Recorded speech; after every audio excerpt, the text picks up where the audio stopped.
तेरे इश्क की गिरफ्त में पार्ट 3। मुकेश ओबरॉय की गूंजती आवाज ने कमरे की छत तक को हिला दिया था, लेकिन तभी एकांश की आवाज गरजी, मैं जिया से प्यार करता हूँ दादाजी। उसके चेहरे पर दर्द, लेकिन आवाज में बगावत की आग जल रही थी। वह पलटा और अपने दादा की तरफ देखा, जिसे सालों का दबा हुआ गुस्सा अब फट पड़ा हो। जो कुछ हमारे बीच हुआ वो हमारी मर्जी से हुआ, ना जबरदस्ती थी और ना धोखा। उसने जिया को अपनी ओर खींचा। जिया उसकी बात को सुनकर हैरानी से उसकी ओर देख रही थी। उसकी नाजुक कलाई अब एकांश की मजबूत पकड़ में थी। उसकी इस हरकत में दावा था जैसे वह सबके सामने जिया पर अपना हक जता रहा हो। मुकेश ओबरॉय का चेहरा गुस्से से तमतमा उठा था। उनकी आंखों की नसें तक फूली हुई थीं। प्यार के नाम पर तुमने खानदान की इज्जत दांव पर लगा दी है एकांश। उनकी आवाज़ में ऐसा जहर था कि पूरा हॉल जैसे थम सा गया था। लेकिन एकांश अब पीछे हटने वालों में से नहीं था। उसकी आंखें अपने दादा की नज़रों में गड़ी हुई थीं, जिनमें एक जुनून था। हाँ प्यार। उसकी आवाज़ कांपी, लेकिन उस कांपती आवाज़ में लोहे जैसी सख्ती थी। मैं जानता था आप कभी नहीं मानेंगे मेरी और जिया की शादी के लिए। जिया ने अपना हाथ छुड़ाते हुए गुस्से में कहा, ये क्या बकवास कर रहे हो एकांश। जिया का दिल तेजी से धड़कने लगा था। उसका चेहरे पर सदमा था। उसकी आंखें शौक में चौड़ी हो गई थीं, लेकिन एकांश की मजबूत पकड़ में ऐसा यकीन था कि उसकी कांपती उंगलियां भी थम सी गई थीं। मुकेश ओबरॉय ने गुस्से में अपनी छड़ी जमीन पर पटकी। लकड़ी की आवाज़ पूरे हॉल में गूंज गई थी। तू मेरे खानदान का वारिस कहलाने लायक नहीं है। ये कहते हुए उन्होंने अपनी आंखें मोड़ी और भारी कदमों से कमरे से बाहर निकल गए थे। उनके जाते ही पूरे हॉल में ऐसा सन्नाटा पसर गया था, मानो दीवारें भी अब सांसें रोक चुकी थीं। जिया अब भी कांप रही थी। उसकी सांसें अनियमित थी और होंठ भींचे हुए थे। वे एक पल के लिए एकांश की पकड़ में जमी रही थी और फिर झटके से अपनी कलाई छुड़ाई और 2 कदम पीछे हट गई थी। उसकी आंखों में गुस्सा था और दिल में गहरी चोट। देखो मिस्टर, ये प्यार व्यार का नाटक मेरे साथ मत करो। उसकी आवाज़ अब सख्त थी, जैसे वो अपने टूटे हुए इमोशंस को जबरन कंट्रोल कर रही हो। कुछ देर पहले तो तुम मुझ पर इल्ज़ाम लगा रहे थे कि मुझे पैसे दिए गए हैं तुम्हारे कमरे तक पहुंचने तक, और अब तुम मुझसे प्यार करने का दावा कर रहे हो। मैं अपनी ज़िंदगी में बहुत खुश हूँ और तुम्हारे इस ड्रामे में इन्वॉल्व होना नहीं चाहती। एकांश का चेहरा पल भर को ढह सा गया था। उसकी आंखों में दर्द उभरा, लेकिन तभी जिया ने तेज़ आवाज़ में कहा, और कल रात मैं अच्छे से जानती हूँ कि हमारे बीच कुछ भी नहीं हुआ है, तो सबको ये जताना बंद करो कि हमारे बीच कुछ हुआ है। उसकी सांसें भारी हो गई थी। जिया ने खुद को संभाला। उसकी आवाज़ कांप रही थी। मैं इस ड्रामे का हिस्सा नहीं बनूंगी, समझे तुम। एकांश ने गहरी सांस ली। उसकी मुट्ठियां भिजी हुई थीं। वह धीमे से आगे बढ़ा, जिया, लेकिन जिया ने हाथ उठाकर उसे रोक दिया था। नहीं, उसका फैसला साफ था। वह पलटी और दरवाजे की तरफ जाने लगी थी, लेकिन तभी एकांश के अंदर कुछ टूट गया था। वह तेजी से आगे बढ़ा। उसकी कलाई फिर से पकड़ ली थी और झटके से उसे अपनी तरफ खींचा, और पल भर में जिया की पीठ पीछे दीवार से जा लगी थी। उसकी सांसें अब तेजी से चल रही थीं। दिल जैसे पसलियों से टकरा रहा था। एकांश ने उसके चारों ओर अपनी बाहें फैलाकर रास्ता बंद कर दिया था। कमरे में सिर्फ दोनों की रुक रुक कर चलती सांसों की आवाज़ थी। वह झुका, उसकी आंखों में झांकते हुए गहरी, भारी और खतरनाक तरीके से शांत आवाज़ में बोला, अब तुम इस सबसे बचकर भाग नहीं सकती जिया। उसकी उंगलियां जिया की कमर पर कस गई थीं। जिया का बदन सिहर उठा था। उसकी आंखें डर और हैरानी से फैल गई थीं। क्यों? उसकी आवाज़ कांपी, जैसे खुद भी जवाब जानने से डर रही हो। देखो, एकांश का चेहरा तन गया था। उसकी आंखों में एक अंधा जुनून था। वह झुककर उसके कान के पास फंसाया, क्योंकि अब तुम्हारे पास कोई और रास्ता नहीं बचा है। जिया की सांसें अब और तेज हो गई थीं। उसने पूरी ताकत से एकांश का हाथ झटक दिया था। छोड़ो मुझे, मैं अब यहाँ एक पल भी नहीं रुक सकती। उसकी आवाज़ कांप रही थी, मगर उसमें एक गुस्से और बेइज्जती का दर्द साफ झलक रहा था। एकांश का चेहरा सख्त था, लेकिन उसकी आंखें उनमें बेचैनी थी, जैसे वे खुद अपने जज्बातों से लड़ रहा हो। जिया, उसने फिर से धीमे मगर भारी लहजे में कहा, तुम नहीं जा सकती। जिया ने आंसुओं से भीगी पलकों के बीच अपनी तकलीफ को जैसे आग में बदल लिया था। उसने तेजी से पीछे हटते हुए कहा, तुमने सोचा कि मुझे डराकर मुझे मजबूर कर दोगे?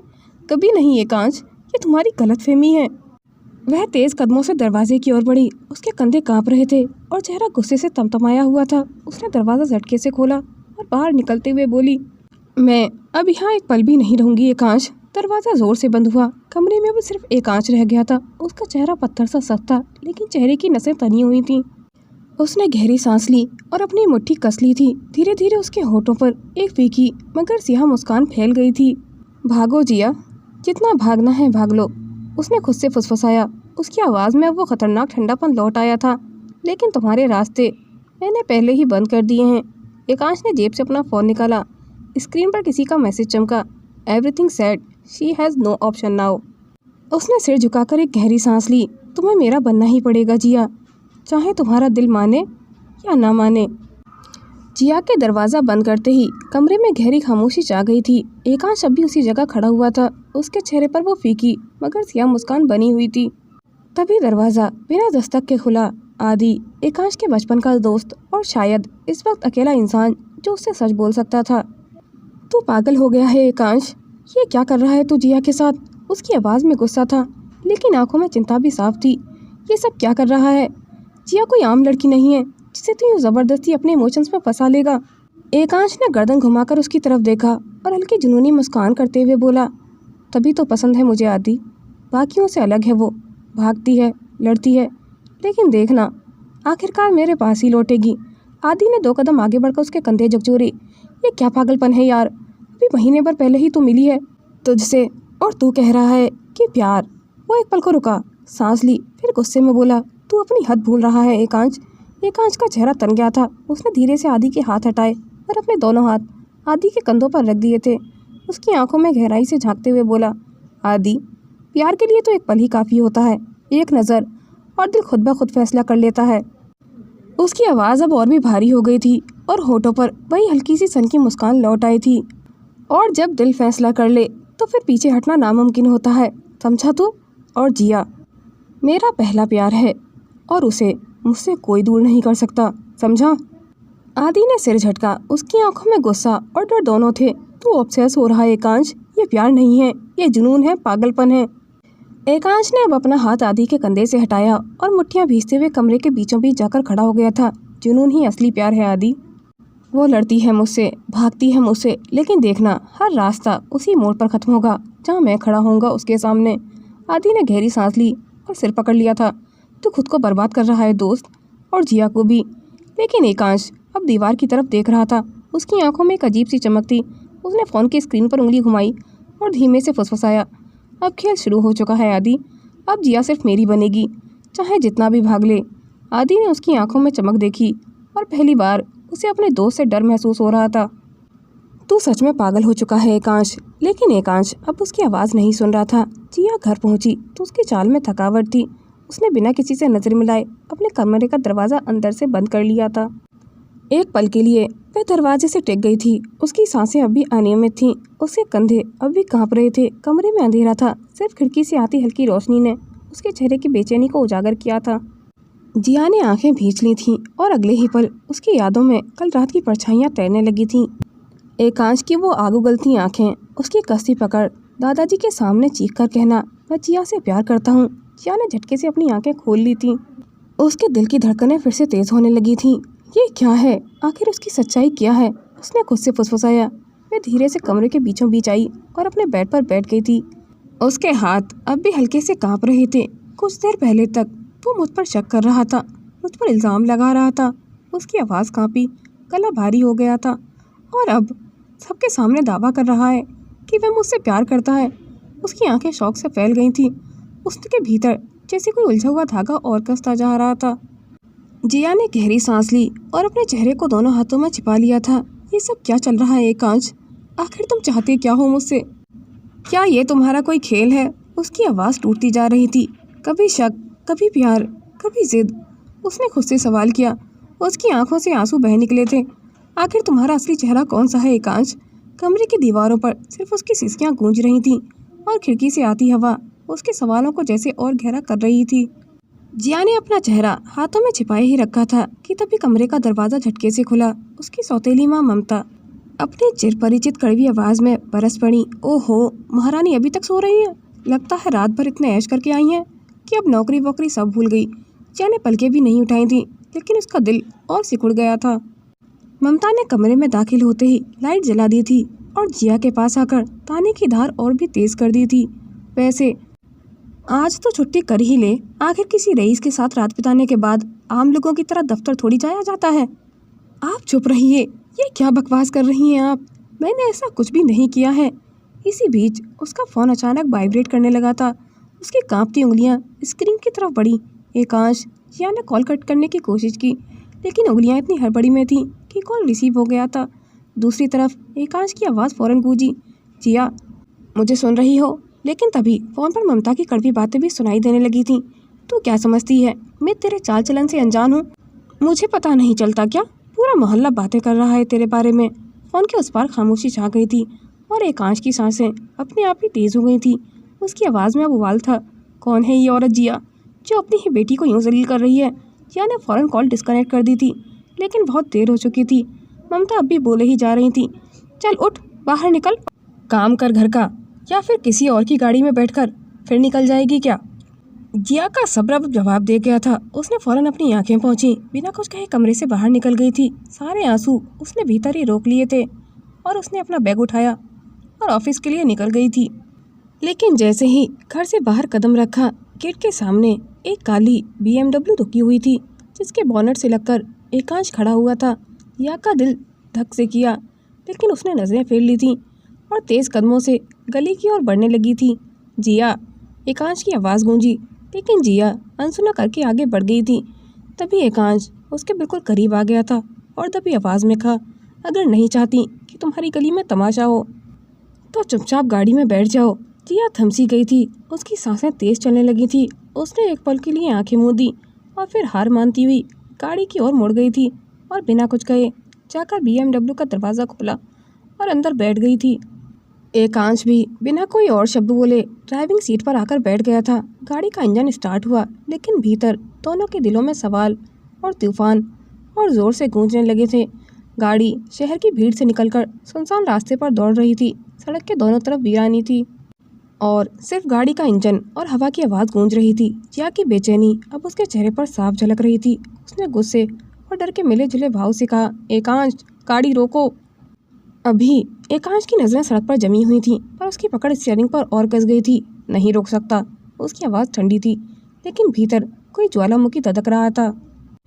जिया ने थोड़ा और सख्ती से कहा, मैं कह रही हूँ ना, गाड़ी रोको। तभी एकांश ने गहरी सांस ली और पहली बार उसकी तरफ देखा। उसकी आंखों में कोई कड़ा इरादा था, लेकिन उसके शब्द हल्के थे। तुम मुझसे इतनी नाराज़ क्यों हो जिया? जिया का दिल कांप उठा था, लेकिन उसने अपने भीतर उठते ज्वाला को रोक लिया था। नाराज़? रियली? एकांश? उसकी आवाज़ कांपी और भीगने लगी थी। एकांश ने अचानक स्टीयरिंग से हाथ हटाकर उसका हाथ अपने हाथ में ले लिया था। जिया, प्लीज़ मुझसे ऐसे दूर मत रहो। उसके लफ्ज़ पहली बार दर्द में थे, लेकिन जिया ने झटका देकर अपना हाथ छुड़ाया। उसकी आंखें अब आग उगल रही थीं। मुझे सब समझ आ गया है एकांश, कल जो कुछ हुआ सब तुम्हारी प्लानिंग थी, है ना? एकांश की सांसें भारी हो गई थीं। उसकी पकड़ फिर से स्टीयरिंग पर कस गई थी, लेकिन उसने कुछ नहीं कहा था। सब तुम्हारा प्लान था। पहले मुझ पर ब्लेम करना कि मैंने तुम तक पहुंचने की कोशिश की, और फिर अपने दादाजी के सामने मुझसे प्यार करने का दिखावा। जिया की आवाज़ अब टूटी हुई लेकिन मजबूत थी। मेरा प्यार कोई दिखावा नहीं जिया, जिसको तुम तमाशा बता रही हो। पर मैं ये भी तो नहीं जानती कि तुम ऐसा क्यों कर रहे हो, क्या चाह रहे हो तुम मुझसे। But stay away from me, समझे तुम? Stay away. उसकी आंखों से अब आंसू बह निकले थे और उसकी सिसकी गाड़ी के भीतर गूंजने लगी थी। गाड़ी तेजी से सुनसान रास्ते पर दौड़ रही थी। जिया के लफ्ज़ अब भी हवा में तैर रहे थे, स्टे अवे फ्रॉम मी। तभी अचानक BMW के ब्रेक चीखती आवाज़ के साथ रुक गए थे।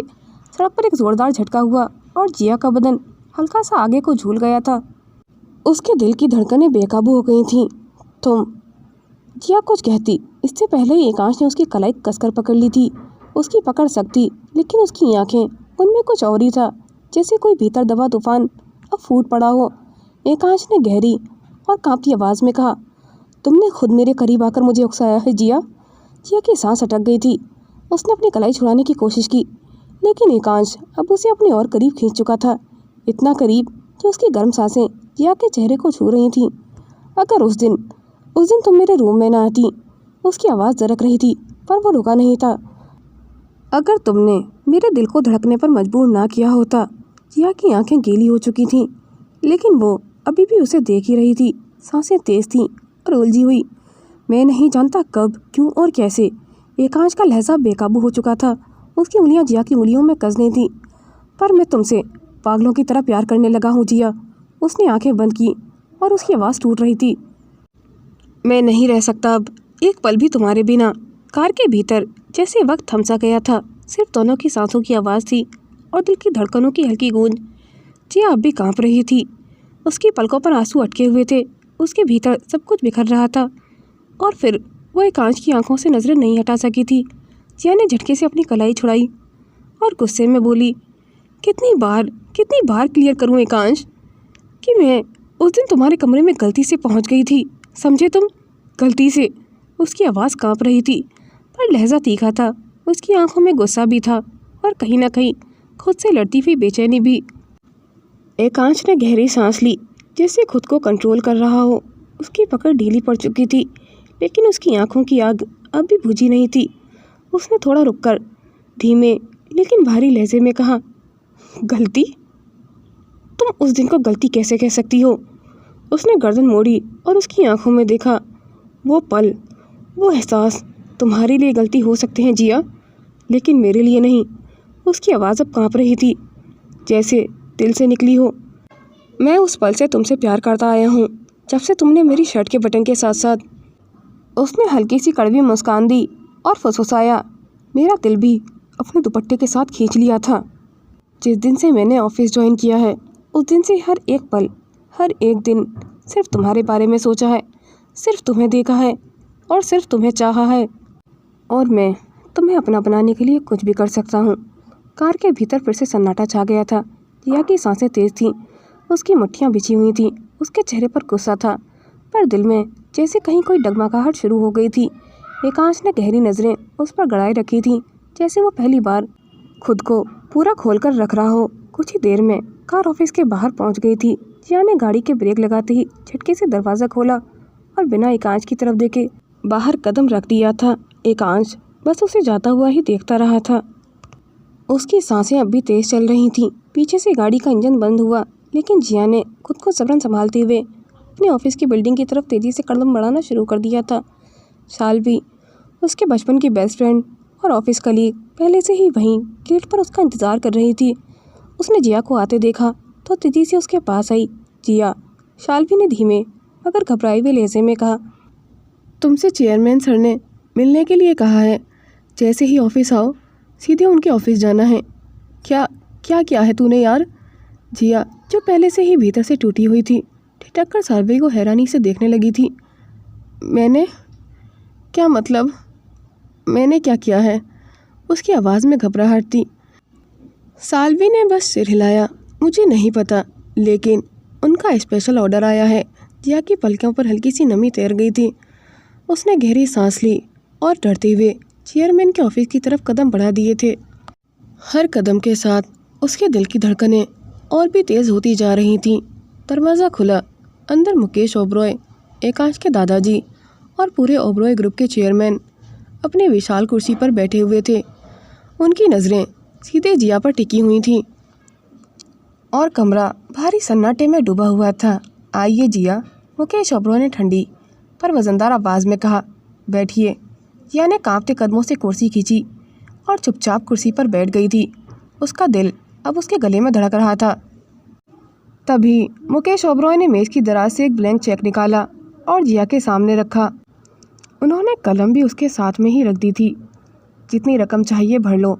उनका लहजा सपाट था, लेकिन उनकी धार सीधी जिया के सीने में उतर रही थी। जिया हैरानी से उनकी ओर देख रही थी। तुम जितना चाहो उतना अमाउंट इस ब्लैंक चेक में भर सकती हो, पर शर्त एक ही है, तुम्हें एकांश से शादी करनी होगी। जिया का मुंह सूख गया था। उसकी नज़रें चेक पर ठहर गई थीं और हाथ पैर सुन्न हो गए थे। मैं जानता हूँ, मुकेश ओबरॉय ने अपनी कुर्सी पीछे सरकाते हुए कहा। तुम्हारी फैमिली को पैसों की ज़रूरत है। तुम्हारे पिता के लोन, तुम्हारी माँ का तुम्हारे प्रति व्यवहार और तुम्हारे भाई बहन की पढ़ाई, सब कुछ मेरी नज़रों में है। उन्होंने झुककर जिया की आंखों में देखा। तो बताओ जिया, क्या तुम्हें ये सौदा मंजूर है? वैसे तो तुम इस काबिल भी नहीं कि तुम्हें इस कुर्सी पर भी बिठाया जाए, लेकिन मैं एकांश के आगे मजबूर हूँ। जिया ने गहरी सांस ली, जैसे भीतर कुछ टूटता हुआ महसूस कर रही हो। उसकी आंखों में आंसू तैर रहे थे, लेकिन उसने उन्हें गिरने नहीं दिया था। उसने धीरे से चेक की तरफ देखा। जिया की भीगी आंखें अब थोड़ा सख्त होने लगी थीं।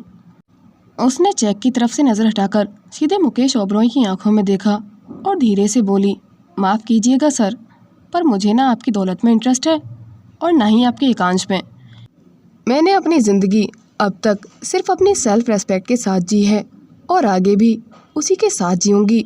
कमरे में कुछ सेकंड का सन्नाटा छा गया था। मुकेश ओबरॉय की भौहें तन गई थीं। उनकी आवाज़ में अब कड़वाहट साफ झलक रही थी। मैं अच्छे से जानता हूँ तुम जैसी लड़कियों को, जो पैसे के लिए कुछ भी कर सकती हैं। शक्ल पर मासूमियत और दिल में सौदेबाजी। तो मेरे सामने ये मासूम बनने का नाटक ना ही करो तो बेहतर है। जिया ने अपनी मुट्ठियाँ भींच ली थी, लेकिन उसने अपनी आवाज़ को कांपने नहीं दिया था। उसने थोड़ी सी गहरी सांस लेकर खुद को संभाला और फिर सीधा उनकी आंखों में देखते हुए बोली, माफ़ कीजिएगा सर, लेकिन आपने मेरे जैसी बहुत लड़कियां देखी होंगी, पर आप मुझे नहीं जानते। मैंने गरीबी देखी है, लेकिन कभी अपनी मेहनत और इज्जत से समझौता नहीं किया। मैं ज़िंदगी गुजारना जानती हूँ, बेचना नहीं। मुकेश ओबरॉय अब अपनी कुर्सी से थोड़ा आगे झुकाए थे। उनकी आंखों में अब खुला दबाव था। ठीक है, मैं समझ गया हूँ। तो अब मेरा फैसला सुनो। या तो इन कॉन्ट्रैक्ट पेपर पर साइन करो और एकांश की पत्नी बन जाओ, या फिर अभी यहीं पर अपनी जॉब से रिज़ाइन कर दो। फैसला तुम्हारे हाथ है। उन्होंने घड़ी की तरफ देखा और फिर सख्त लहजे में कहा, मुझे 1 घंटे के अंदर तुम्हारा जवाब चाहिए, वरना समझ लेना कि तुम्हारे लिए इस कंपनी में और यहाँ तक कि शहर में भी कोई जगह नहीं बची। जिया का गला सूख गया था। उसने पलटकर कमरे के दरवाजे की तरफ देखा, जैसे वहाँ से निकलते ही उसकी पूरी दुनिया बदलने वाली हो। जिया ने कांपते हाथों से रेजिग्नेशन लेटर उठाया। उसकी उंगलियों में थोड़ी देर के लिए झिझक थी, लेकिन फिर उसने गहरी सांस ली और रेजिग्नेशन पेपर पर साइन कर दिया था। पेपर उसने मुकेश ओबरॉय की टेबल पर रखा। उसकी आवाज़ में अब भी वही ठंडापन था। लीजिए सर, मैंने अपना फैसला कर लिया है। इज्जत का सौदा मेरी तालीम में कभी था ही नहीं। मुकेश ओबरॉय ने एक तिरछी मुस्कान के साथ पेपर उठाया। अच्छा किया, तुम्हारी औकात भी यही थी। ना जाने एकांश को तुम में क्या पसंद आ गया है, जो तुम्हारे पीछे पागल हो गया है। जिया थोड़ी देर ठहरी, फिर उसने सर उठाकर जवाब दिया, मैं अपनी औकात अच्छे से जानती हूँ सर, इसीलिए एकांश ओबरॉय से शादी करने के बारे में मैं सोच भी नहीं सकती। और फिर बिना पलटे दरवाजे की तरफ बढ़ गई थी। कमरे से बाहर निकलते ही उसकी आंखें थोड़ी देर के लिए भीग गई थीं, लेकिन उसने तुरंत अपनी पलकों को झपककर आंसुओं को रोक लिया था। उसके कदम तेज थे, जैसे उस जगह से जितना जल्दी हो सके दूर जाना चाहती हो। जिया ने कॉस्मेटिक डिपार्टमेंट से अपना सामान उठाया और ऑफिस छोड़कर बाहर निकल गई थी। शाम को दूसरी तरफ एकांश ओबरॉय तेज कदमों से दादाजी के स्टडी रूम में दाखिल हुआ। चेहरे पर गुस्सा साफ था, लेकिन आंखों में बेचैनी भी उतरी हुई थी। दादाजी, उसकी आवाज़ में पहली बार वो तीखापन था जो उसने बचपन से दबाकर रखा हुआ था। मुकेश ओबरॉय ने अखबार से नजरें उठाईं। क्या बात है एकांश, तुम अपनी तहजीब भूल गए हो क्या? एकांश आगे बढ़ा। उसकी हाथों की नसें तन गई थीं। तहजीब आपने आज अपने ऑफिस में ही गिरवी रख दी थी दादाजी। आपने जिया को नौकरी छोड़ने पर मजबूर किया। आपको नहीं पता कि मैं उससे कितना प्यार करता हूँ। मैं जानता हूँ कि आपने ये सब मेरी खुशी के लिए किया था, पर जिया पैसे पर मरने वाली लड़की नहीं है दादाजी। मैं अपने तरीके से कोशिश कर रहा था, आपको इन्वॉल्व होने की कोई ज़रूरत नहीं थी। मुकेश ओबरॉय की आंखों में खुला सख्तपन था। तुम्हें अब उसके आंसुओं की फिक्र हो रही है? भूल गए एकांश, तुम्हारी शादी, तुम्हारा बिजनेस, सब कुछ मैंने तय किया था। फिर भी तुम्हारी पसंद को अपने घर की बहू बनाने का फैसला किया मैंने। वो आपके घर की बहू ज़रूर बनेगी दादाजी, मुझे बस थोड़ा वक्त दीजिए। क्या मोहब्बत की ये तलाश किसी बड़े तूफ़ान में बदलने वाली है? दोस्तों, इस कहानी का अगला पार्ट देखने के लिए मेरे YouTube चैनल को सब्सक्राइब करें और ऐसी इंटरेस्टिंग कहानियाँ सुनने के लिए बेल आइकन को प्रेस करें, ताकि हमारी कहानी की नोटिफिकेशन आप तक पहुँच सके। और अगर कहानी आपको पसंद आती है तो वीडियो को लाइक, कमेंट और शेयर ज़रूर करें। हमारी कहानी को अंत तक देखने के लिए धन्यवाद।